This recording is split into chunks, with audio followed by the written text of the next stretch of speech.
Bonjour, nous sommes dans les locaux de Mon Studio Télé pour parler du festival des Trois Continents qui se déroule à Nantes jusqu'au 27 novembre, dont c'est la 40e édition et qui a une section particulière cette année. Cette section s'appelle Des frontières et des hommes et nous allons partir précisément à destination de Calais avec Nicolas Klotz. Bonjour Nicolas. Bonjour.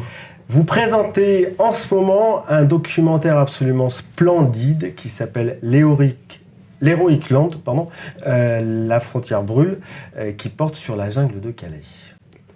Comment est né ce projet ?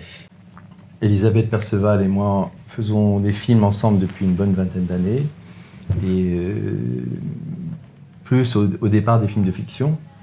Et dans l'écho de certains de nos films, comme La Blessure, par exemple, qui était un film qui racontait l'histoire de primo-arrivants africains dans des squats à la frontière de Paris et de la banlieue, il y a 6-7 ans.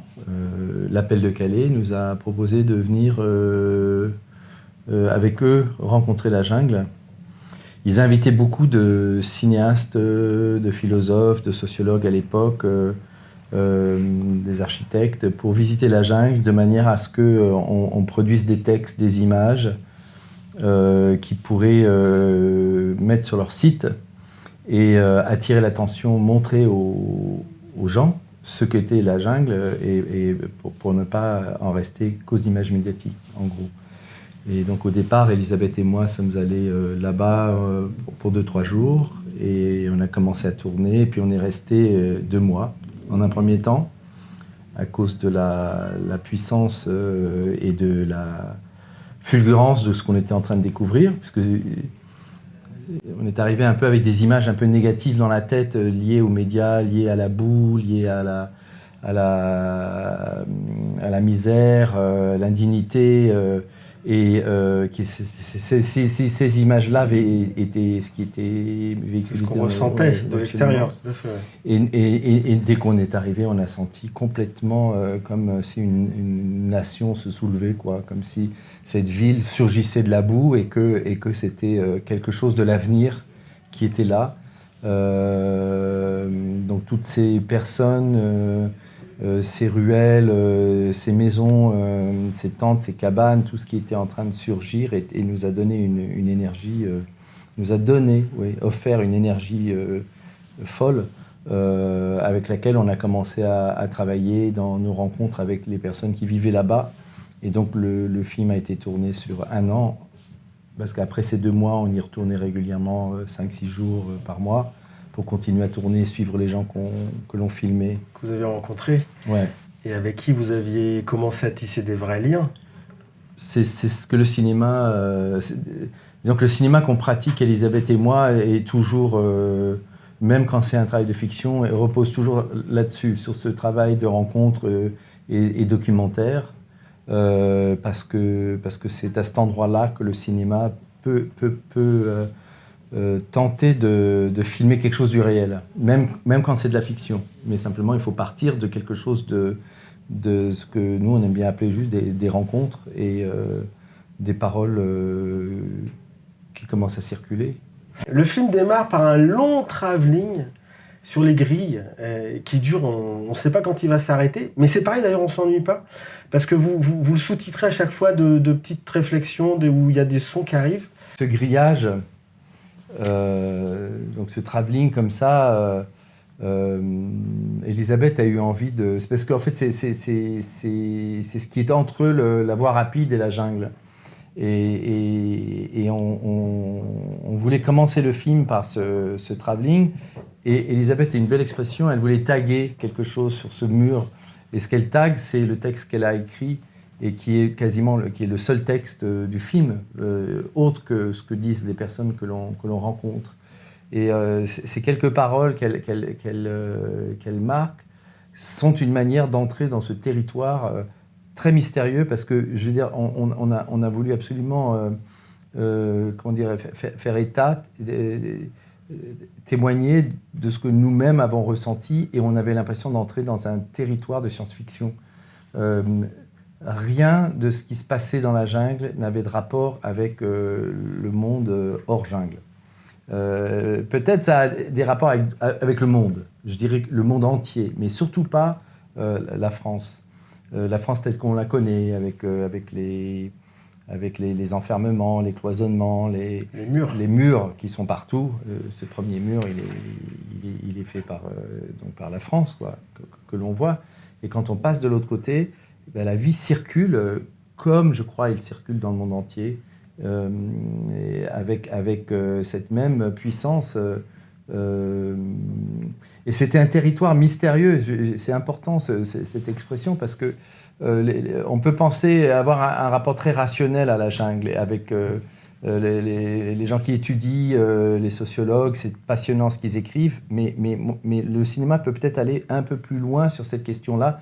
La jungle, c'était aussi un esprit, une âme, et c'est un lieu hanté. C'est un lieu hanté par quelque chose que nous n'arrêtions pas d'essayer de filmer. Habité, est-ce que vous dites hanté? Hanté, habité, pareil, parce que c'est autant habité par des vivants que par des morts, parce que les morts, c'est les morts de toute l'histoire de leur peuple, et donc c'est toujours là, même chez les garçons, les filles de 18 ans, 19 ans, ils sont portés par une énergie qui vient incroyable. Qui est dans l'instant, mais qui est en même temps toute l'histoire de leurs ancêtres. De la colonisation et tout ça, quoi. Et de la mort qui les a accompagnés durant toute la traversée. Absolument, parce qu'ils ont beaucoup de morts dans leur téléphone portable, parce qu'ils ont photographié, filmé leurs amis sur les bateaux ou dans les camps en Libye, et ils ont tous leur téléphone portable qui est un tombeau vivant, quoi, avec tous ces visages et les amis qui disent, d'ailleurs, Yared, un des personnages, dit lui il est mort, lui il est mort, lui il est mort. Et ça c'est moi, et on le voit, c'est un reportage de la télévision anglaise qu'il avait sur son portable, et on le voit très très maigre. Et il essaie il repasse sur l'image, il agrandit l'image. C'est qu'ils ont un rapport à l'image qui est très contemporain. Ils sont habitués aux images, ils ont eux-mêmes fait des images, et donc quand on vient pour filmer ces jeunes gens, ben, disons qu'il y a quelque chose dans la relation aux images qui les concerne et avec lesquels ils sont beaucoup plus à l'aise que les personnes d'il y a 20-30 ans, pour qui l'image était une chose impressionnante. Ils n'étaient pas impressionnés par un sou, par notre petite caméra, quoi. Ils n'étaient pas impressionnés par la caméra, mais ils n'étaient pas forcément favorables aux journalistes. Ah, les journalistes, c'est tout à fait autre chose, c'est compliqué. Qui font leur métier, mais voilà, enfin, nous, on ne fait pas ce type de travail-là. On n'a absolument pas eu une approche journalistique. Notre caméra est très petite. Moi, j'avais un seul objectif, et cette petite caméra, qui est une Blackmagic, avec un micro, et Elisabeth avait un enregistreur son à côté, donc, et pas du tout la perche, avec tout le... comment dire, j'avais la caméra sortie tout le temps, donc tout le monde voyait que je venais filmer. Il y en a qui pensaient que je photographiais. Donc parfois, il reste devant la caméra, il sourit, il bouge pas, puis il se retrouve, ah ben c'est quoi, qu'est-ce que tu fais finalement? Ah, tu filmes? Ah ben alors écoute, j'ai envie de dire ça, quoi. Du coup, ils se mettent à parler. Je crois que la différence entre nous et les journalistes, c'est le temps qu'on y a passé et la quête cinématographique. Le film est une quête cinématographique, c'est pas une quête journalistique du tout. Oui. C'est une quête cinématographique qui, même à un certain moment, on avait l'impression d'être pris avec eux dans ce labyrinthe, dans ces mouvements tournants. Tout le monde cherche la sortie. Eux cherchent la sortie. Et nous, on cherche à filmer eux qui cherchent la sortie.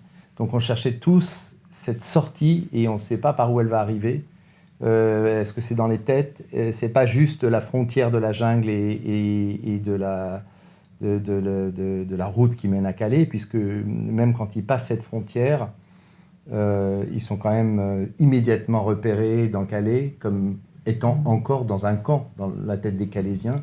Leur visage renvoie tout de suite au camp. Donc ils sont encore dans un camp, même quand ils sont dans Calais. Donc cette sortie, c'est la mer, c'est les ferries, c'est les tunnels, c'est les bateaux, c'est les voitures, mais c'est aussi quelque chose de plus, je crois, de plus existentiel, dont on se demande si ça n'a pas même davantage rapport avec le siècle, quoi, avec d'abord le siècle finissant, et puis avec cette incompétence qu'a l'Europe à accueillir ces migrants, à faire une place pour ces peu de personnes finalement par rapport par rapport à ce qu'on raconte. Ils sont beaucoup moins nombreux que ce qu'on raconte.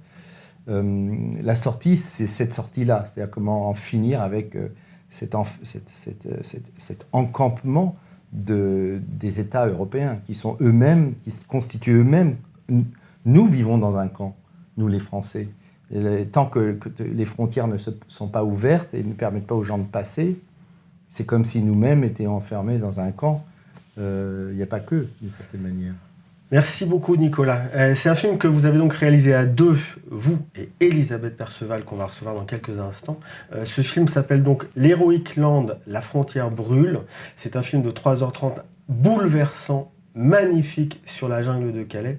Et je vous invite tous et toutes à courir voir ce film s'il passe à côté de chez vous, parce qu'il est absolument, je l'ai déjà dit, il est absolument bouleversant. Merci Nicolas. Merci à vous. Et on va continuer avec Elisabeth.